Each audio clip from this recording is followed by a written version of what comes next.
جی بسم اللہ الرحمن الرحیم۔ جو آج کی حدیث لے رہے ہیں، اس میں اسلام میں حلال اور حرام انشاءاللہ یہ ہمارے ذہن میں مطالعہ آئے گا، اور حدیث پاک ہے نبی اکرم صلی اللہ علیہ وسلم کی، جس کو انشاءاللہ ہم بنیاد بنائیں گے اپنی اس گفتگو کا آج کی کا۔ اللہ تعالیٰ ہمیں عمل کرنے کی اور اس کی توفیق عطا فرمائے۔ درود شریف پڑھ لیتے ہیں۔ اللہم صلی علی محمد وعلی آل محمد کما صلیت علی ابراہیم وعلی آل ابراہیم انک حمید مجید۔ اللهم بارك على محمد وعلى آل محمد كما باركت على إبراهيم وعلى آل إبراهيم إنك حميد مجید۔ تو فرمان رسول ہے حرام کھانے کا اثر۔ حدیث پاک میں نبی صلی اللہ علیہ وسلم نے فرمایا، جو شخص حرام کمائی سے کھانا کھاتا ہے اس کی دعا قبول نہیں ہوتی۔ حلال رزق کی برکت۔ نبی صلی اللہ علیہ وسلم نے فرمایا، اللہ تعالیٰ فرماتا ہے جو شخص حلال طریقے سے روزی طلب کرتا ہے میں اس کی روزی میں برکت دیتا ہوں۔ اللہ کے رسول نے فرمایا کہ سود کھانے والے، اس کو دینے والے، اس کی گواہی دینے والے، اس کو لکھنے پر اللہ کی لعنت ہو۔ سود کے مختلف درجات ہیں۔ حضرت عبداللہ بن حنظلہ رضی اللہ تعالیٰ عنہ سے مروی ہے کہ رسول اللہ نے فرمایا کہ سود کے 71 درجے ہیں، ان میں سب سے افضل ایسے ہے جیسے شخص اپنی ماں سے زنا کرے۔ سود کی سزا قیامت کے دن، اللہ کے رسول نے فرمایا کہ قیامت کے دن سود کھانے والے ایسے اٹھایا جائے گا جیسے وہ پاگل ہو چکا ہے۔ تو دوسری حدیث ہے، حضرت عبداللہ بن مسعود رضی اللہ عنہ سے روایت ہے کہ حضور اکرم صلی اللہ علیہ وسلم کا ارشاد فرمایا کہ جو شخص حرام مال حاصل کرے گا اور اپنی ضرورت میں خرچ کرے گا تو اس میں برکت نہیں ہوگی، اور اگر اس کا مال کا صدقہ دے گا تو وہ قبول نہیں ہوگا، اور ترکے میں اس مال کو چھوڑ کر مرے گا تو اس کے جہنم کا توشہ ہوگا۔ یعنی کہ اگر ان حدیث کو ہم دیکھتے ہیں تو ہمارے سامنے ایک بہت بڑی اہمیت آتی ہے حلال مال کی، حلال کمانے کی، حلال طریقے سے کمانے کی، حلال کھانے کی۔ اور یہ کہ جیسے کہتے ہیں نا اولاد سے نافرمانی ہوتی ہے، تو اس کی بنیاد بھی جو ہے نا حرام مال ہوتا ہے، یا اولاد سے اگر کوئی برائی ہوتی ہے تو اس کی بنیاد بھی یہ حرام مال ہوتا ہے، کہ اس میں اندر جب انسان کے حرام جائے گا تو حرام اعمال جو ہیں اس سے سرزد ہوں گے۔ اللہ کے رسول صلی اللہ علیہ وسلم نے ایسے شخص کا ذکر کیا جو دور دراز سفر کر کے کسی ہم بیت اللہ میں کہہ لیں آیا، تو اس کے اس طرح کے اس کے بال بکھرے ہوئے تھے، سر سے پاؤں تک غبار آلودہ تھا، اور خوب گڑ گڑا کر دعا کر رہا تھا اور کہتا تھا اے میرے رب، اے میرے رب، ربی ربی۔ تو اللہ کے رسول نے کہ لیکن اس کا کھانا حرام، اس کا جو ہے وہ مال حرام، اس کا لباس حرام، اس کی پرورش حرام سے ہوئی، تو اس حالت میں اس کی یہ دعا کیوں کر قبول ہو؟ یعنی اس کی دعا مردود ہو جاتی ہے۔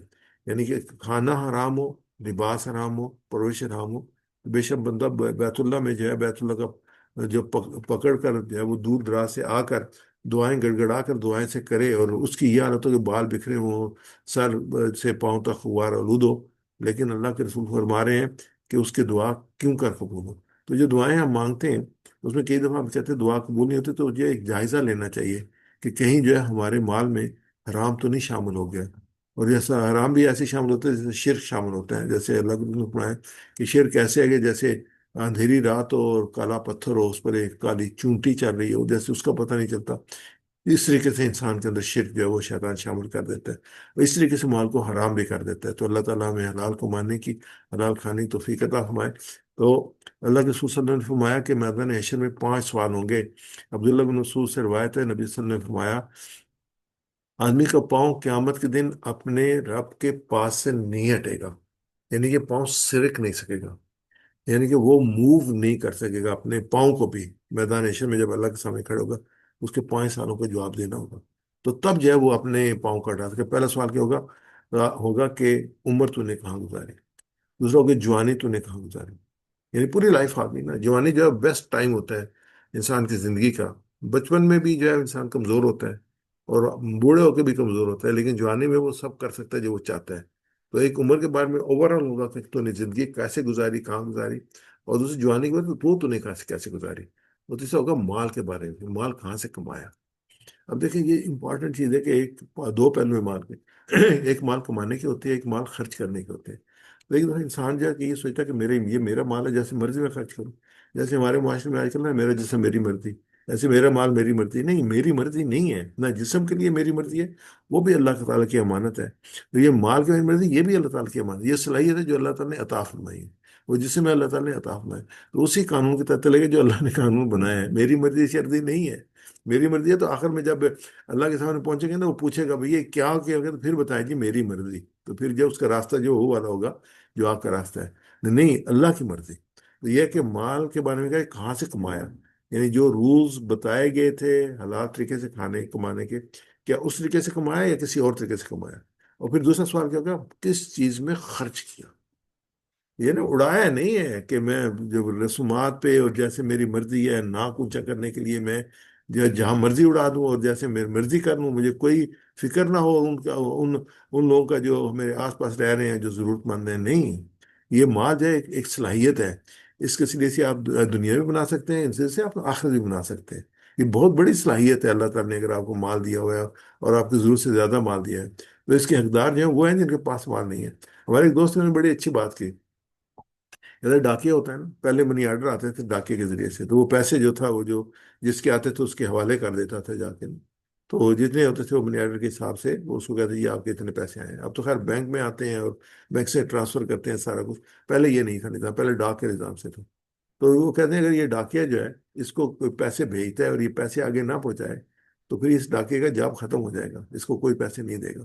کہتے ہیں ہماری حیثیت ایک ڈاکیے کی ہے، ہمیں اللہ تعالیٰ نے اگر وافر مقدار میں دیا ہوا ہے نا، جیسے مثال کے پہ آج کسی کا 50,000 روپیہ ہے تو وہ اکیلا نہیں کھا سکتا، وہ کتنا کھائے گا؟ اس مطلب کہ وہ اس کا سارا نہیں ہے، وہ ایک ڈاکی ہے جس کے ذریعے سے اللہ تعالیٰ نے کہیں اور پہنچانا تھا، اس کا ذریعہ بنایا پہنچانے کا، اس کو ایڈیشنل دے دیا ہے۔ وہ یہ نہ سمجھے میرا ہے اور میں اس پہ بیٹھ جاؤں، نہیں، وہ دیکھیے یہ کس کس کا ہے، کہاں کا میں نے پہنچانا ہے، وہ کوشش کرے وہاں پہنچانے کا، تو اللہ تعالیٰ اس پہ جو ہے اللہ تعالیٰ کی راہ میں جب مال صدقہ کرتے تو اور بڑھا دیتا ہے، یعنی کہ اس نے جس مقصد کے لیے اللہ تعالیٰ نے دیا تھا اس نے پورا کیا تو اللہ تعالیٰ نے اس کو اور مار دے دیا، اور اس نے اس کو پکڑا، اس کو اپنے پاس رکھا تو اللہ تعالیٰ نے اس کی اس صلاحیت کو سلب کر لیا، اور پھر جو علم کے سلسلے میں اس پر کہاں تک عمل کیا؟ علم کے ساتھ عمل ہے، یہ بھی اللہ کی عطا ہے کہ انسان کو علم دے، اس پر دوسری فکر یہ ہونی چاہیے کہ ہم اس پہ عمل کریں، تو علم وہی ہے جس پہ عمل کیا جائے، ورنہ وہ علم نہیں ہے۔ ترمذی شریف کی حدیث تھی، تو حرام چیزیں دو طرح کی آلریڈی بات آ چکی تھی۔ پہلی ایک وہ چیز ہے جو اللہ تعالیٰ نے پیدا فرمایا لیکن کسی مصلحت سے پیدا کرنے والے نے اس کو حرام کر دیا، جیسے مردار، بیتا خون، خنزیر، جیسے جو چیز غیر اللہ کے نام پہ ہو، یہ آلریڈی ہم پڑھ چکے ہیں۔ اور دوسرا کیا ہے، جو اصل میں حلال تھی مگر انسان نے خود اس کو ناجائز طریقے سے حاصل کر کے اپنے لیے حرام بنا لیا، چوری کا مال، جھوٹ بول کر، دھوکہ دے کر مال کمانا، وہ اصل میں حلال تھا لیکن انسان نے ناجائز طریقے سے اس کو حاصل کیا تو اس لیے اپنے لیے حرام کر لیا۔ قرآن نے دونوں طریقے سے حرام ہونے والی چیزوں کو انسان کے لیے، حاصل ہونے چیزوں کو انسان کے لیے حرام قرار دے دیا۔ حلال روزی کے اصول کیا ہیں؟ کیسے لوگوں میں ہر چیز حلال ہے، یہ بڑی امپورٹنٹ پوائنٹس ہیں، مگر جب تک واضح دلیل کے ساتھ حرام ثابت نہ ہو چیزیں حلال ہیں، واضح دلیل کے اللہ کا حکم۔ اللہ تعالیٰ نے فرمایا کہ آیت ہے ما حرم اللہ زینت اللہ، سورہ اعراف میں ہے کہ کس نے اللہ کی زینت کو حرام کیا ہے، یعنی کہ اللہ نے اتاری ہے، کس نے حرام کیا؟ اور پھر نقصان دہ چیزیں سے ممنوع ہے ہر وہ چیز جو جسم، ذہن، معاشرے کو نقصان دے ہو، اسلام میں ناپسندیدہ ہے یا حرام ہے۔ اور ضرورت کے وقت پابندی میں نرمی، جان بچانے کے لیے جب حقیقی ضرورت ہو تو حرام چیز بھی عارضی طور پر جائز ہو جاتی ہے، لیکن وہ آیت میں آیا تھا تھوڑی مقدار میں، جو جان بچانے کے لیے، انجوائے کرنے کے لیے نہ ہو، ذریعہ اور نیت دونوں پاکیزہ ہوں، یعنی جو حرام ذریعے سے حاصل شدہ چیز حلال نہیں بن سکتی، یعنی حلال بھی حرام ہو جاتی ہے۔ تو اس میں اقسام جو ہیں حلال کی، اقسام جو ہے حلال قطعی ہے، یعنی جنہیں قرآن و حدیث نے واضح طور پر حلال کیا ہے، وہ چیزیں جیسے پاکیزہ کھانے ہیں، نکاح ہیں، وہ ہمیشہ کے لیے حلال ہے۔ حرام حلال طیب ہے، جو چیز جسم اور روح کے لیے فائدہ مند ہو اور پاکیزہ ہو، اور حرام کی اقسام میں سے حرام قطعی یعنی واضح طور پر ممنوع، جیسے شراب ہے، سود ہے، زنا ہے، خنزیر ہے، یہ قطعی طور پہ حرام ہے۔ اور حرام مشتبہ یعنی جن میں شک ہو، وہ چیزیں جس میں شک یا ابہام ہو ان سے بچنا چاہیے، یہ تقوی ہے۔ تقوی کیا ہے کہ وہ چیزیں جو مشکوک ہیں ان سے انسان بچے، تو یہ تقوی ہے۔ مکروہ کی یہ قسم ہے کہ حرام کے قریب گناہ کا اندیشہ، یعنی کہ اور جو ہے مکروہ تسبیح کیا ہے، ناپسندیدہ مگر گناہ نہیں ہے، چھوڑ دینا افضل ہے، یعنی کہ پتہ نہیں ہے یہ ہے لیکن پسندیدہ نہیں ہے، تو اگر گناہ نہیں ہے تب بھی اگر وہ چیز ٹھیک نہیں ہے، اب آپ کے دل کو جو وہ نہیں بھا رہی، آپ کو اچھے نہیں لگ رہی، تو اس کو آپ چھوڑ دیں۔ یہ آیت بارکہ جو میں نے اس کا کیا کل من حرم آئے زینت اللہ، اس کی پوری آیت سورہ اعراف کی آیت نمبر 32 ہے۔ قل من حرم زینت اللہ التی اخرج لعبادہ والطیبات من رزق قل ہی للذین آمنوا فی الحیات الدنیا خالصۃ یوم القیامت کذالک نفصل الآیات لقوم یعلمون۔ اے محمد ان سے کہو، کس نے اللہ کی اس زینت کو حرام کر دیا جس سے اللہ نے اپنے بندوں کے لیے نکالا؟ کس نے خدا کی بخشی ہوئی چیزیں ممنوع کر دیں؟ کو یہ ساری چیزیں دنیا کی زندگی میں بھی ایمان والوں کے لیے ہیں، اور قیامت کے دن خالصاً انہیں کے لیے ہوں گی۔ یعنی جو کافر آئے فائدہ اٹھا رہے ہیں نا، وہ قیامت کے دن کہیں گے تو کچھ تھوڑا سا جو ہماری طرف پھینک دو، تو کہ نہیں، یہ اللہ نے اب تمہارے لیے حرام کر دیا، اب تمہیں کچھ نہیں ملے گا۔ دنیا میں ان کو مل رہا ہے اور مومنین کو مل رہا ہے، آخر میں صرف یہ مومنین کے لیے ہوگا۔ اور اس طرح ہم اپنی باتیں صاف صاف بیان کرتے ہیں ان لوگوں کے جو علم رکھنے والے ہیں۔ اس کی اگلی جو آیت میں اس میں آگے تشریح ہے حرام کی۔ کل انما حرم ربی، کہ جو ہے ان سے کہہ دو کہ میرے رب نے کس کو حرام کیا ہے؟ رب فحائش ما ظہر منہا وما بطن، فحائش کو حرام کیا ہے، کھلے ہوں یا چھپے، والاسم والبغی بغیر الحق، حق تلفی یعنی گناہ، بغی ناحق زیادتی کو حرام کیا ہے۔ وَأَن تشرکوا باللہ، اور تم اللہ کے ساتھ کس کو شریک ٹھہراؤ، ما لم ينزل به سلطانہ، جس کے لیے اس نے کوئی سند نازل نہیں کی، ان تقولوا، یا کچھ ایسا کہو علی اللہ، اللہ پر، یعنی اللہ پر افتراء کرو، ما لا تعلمون، جس کو تم نہیں جانتے۔ یعنی جو اللہ نے حرام کیا وہ فحاش کو حرام کیا ہے، اس ظاہر کو ان کے حرام کیا، باطن کو استعمال کیا، وہ گناہ کو حرام کیا ہے، جان بوجھ کے ایک کام میں سستی کرنے کو حرام کیا ہے، شرک کو حرام کیا ہے، اور ایسی بات کہنا اللہ کے نام پہ جس کا تمہیں علم نہیں ہے، تو اس کو اللہ نے حرام کیا ہے۔ تیسری چیز حرام، جس میں حرام کہا گیا البغی بغیر الحق، یعنی سرکشی۔ یعنی اللہ تعالیٰ نے ایک مومن کی زندگی میں حدود کھائی دی کہ ان حدود سے آگے نہیں بڑھ سکتے، اور وہ کائنات، خالق کائنات کا ممنوعہ علاقہ ہے۔ یعنی تم ہر چیز کھا سکتے ہو مگر حرام نہیں کھا سکتے، یہ تمہارے کھانے پینے کے ذوق کی آخرت ہے، اس سے آگے نہ بڑھنا۔ یہ یا تمام شریعت، احکام شریعت کیا ہے، کوئی آدمی یا کوئی قوم اگر حرام کردہ چیزوں کا ارتکاب کرنے لگے گی، اس کا مطلب کہ وہ حد سے تجاوز کر رہی ہے۔ انہوں نے ایمان لا کر اللہ کی اطاعت بندی کا عہد کیا تھا، وہ نافرمانی کی صورت میں اس عہد کو توڑ کر حد سے تجاوز کر رہی ہے۔ آگے چوتھی چیز جو تھی وہ تھی کہ تم اللہ کے ساتھ کسی کو شریک نہ ٹھہراؤ۔ تو شریک ٹھہرنے کا مطلب یہ کہ اللہ کی ذات میں، اللہ کی صفات میں، اس کے حقوق میں، اس کے اختیارات میں دوسروں کو شریک کر دیں۔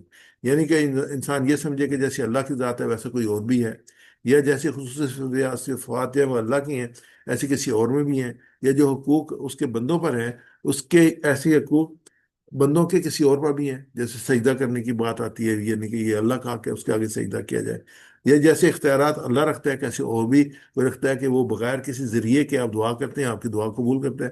اللہ تعالیٰ فرماتا ہے انه اقرب من حبل الورید، اگر کسی کو اور کوئی سمجھتا ہے کہ میں یہ دعا کروں گا اس سے یہ میری دعا قبول کرے گا، یا میں کوئی ان ایبسنس میں کسی سے کچھ مانگ رہا ہوں مجھے کچھ دے گا، یہ صرف اللہ کی ذات دے سکتی ہے اور کوئی نہیں دے سکتا۔ ان میں سے کوئی بات بھی اختیار کرے گا تو اللہ کے ساتھ شرک کرے گا۔ یعنی شرک جو ہے نا اس میں آپ ڈیٹیل میں ضرور پڑھیں تاکہ جو ہے نا وہ چیزیں ہمارے سامنے واضح ہیں اور اللہ تعالیٰ میں اسے بچا کے رکھے۔ اس میں امام غزالی کے جو ہے وہ جو انہوں نے حلال حرام اور حلال پہ اسلام شرک کے اثرات ہیں، یہ امام غزالی جو ہیں ان کی تصنیف کیمیائے سعادت تصانیف میں سے ایک تصنیف ہے، یہ احیاء علوم کا خلاصہ ہے۔ اس میں تصوف پر زور دیا گیا اور اس کتاب کی میں انسان کی روحانی ترقی کے لیے رہنمائی فراہم کی گئی ہے۔ تو ان کا ہے کہ جو روحانی پاکیزگی ہے، حلال خوراک سے روحانی اور جسمی صحت میں بہتر آتی ہے۔ اخلاقی تربیت، حلال اور حرام کی پابندی سے اخلاقی معیارات میں بہتری آتی ہے۔ حرام سے اجتناب ذہنی، جسمانی، روحانی صفائی کا باعث بنتا ہے۔ حلال طرز زندگی قلبی سکون اور طمانینت فراہم کرتا ہے۔ حلال کی ترجیح سے معاشرتی امن اور ہم آہنگی کو فروغ ملتا ہے۔ یہ بڑے امپورٹنٹ پوائنٹ ہیں، اور یہ ساری کی ساری چیزیں جو ہیں وہ جو حلال کرنے اور حرام سے بچنے کے ساتھ کوریلیٹڈ ہیں، اور حلال کی پیروی سے تقویٰ میں اضافہ ہوتا ہے اور ذہنیت مضبوط ہوتی ہے۔ اور خلاصہ یہ کہ حضرت محمد صلی اللہ علیہ وسلم کی تعلیمات میں حلال جائز اور حرام ناجائز کے بارے میں بہت واضح تعلیمات موجود ہیں۔ ان تعلیمات کا مقصد اسلامی زندگی کو اخلاقی، روحانی، معاشرتی طور پر صحیح راستے پہ لانا ہے۔ خوراک، قرآن مجید میں حلال اور طیب خوراک کا استعمال کی تاکید کی گئی ہے۔ رسول اللہ صلی اللہ علیہ وسلم نے کھانے کی چیزوں کو حلال فرمایا کہ کھانے کی چیزیں حلال اور پاکیزہ ہونی چاہیے۔ حرام جانور میں سور، اس کے علاوہ مردار خون، جانور خون اور جانوروں کو حرام طریقے سے ذبح کرنا شامل ہے۔ مالی امور میں سود یعنی ربا کی سخت ممانعت ہے، کیونکہ یہ معاشرتی ناانصافی کو فروغ دیتا ہے۔ تجارت اور حلال طریقے سے کمائی پر زور دیتا ہے۔ عبادات میں رسول اللہ صلی اللہ علیہ وسلم نے نماز، روزہ، حج اور زکوٰۃ کی ادائیگی کو فرض قرار دیا ہے، جو کہ مسلمانوں کی روحانی پاکیزگی اور معاشرتی وجود کے لیے اہم ہے۔ اخلاقی حدود میں جھوٹ، غیبت، دھوکہ دہی، چوری، زنا وغیرہ کو حرام قرار دیا ہے۔ اللہ کے رسول صلی اللہ علیہ وسلم نے امانت داری، سچائی اور دیانت کو فروغ دیا ہے۔ تعلقات اور حقوق میں اللہ کے رسول صلی اللہ علیہ وسلم نے میاں بیوی کے تعلقات، والدین، اولاد کے حقوق، پڑوسیوں کے حقوق اور دوستی اور بھائی چارے کے اصول کو واضح کیے ہیں۔ انسانی حقوق میں اسلام میں تمام انسانوں کی عزت اور احترام کی تعلیم دی گئی ہے، اور نسل، رنگ، مذہب میں فرق کے بغیر۔ اور پیغام رسانی میں اللہ کے رسول صلی اللہ علیہ وسلم کی تائید کی کہ دین کے فروغ کے لیے حکمت، موعظۃ الحسنہ، اچھے طریقے سے بات چیت ہی کی دعوت کو استعمال کیے جائیں۔ قرآن پاک کی بھی یہی تعلیمات ہیں۔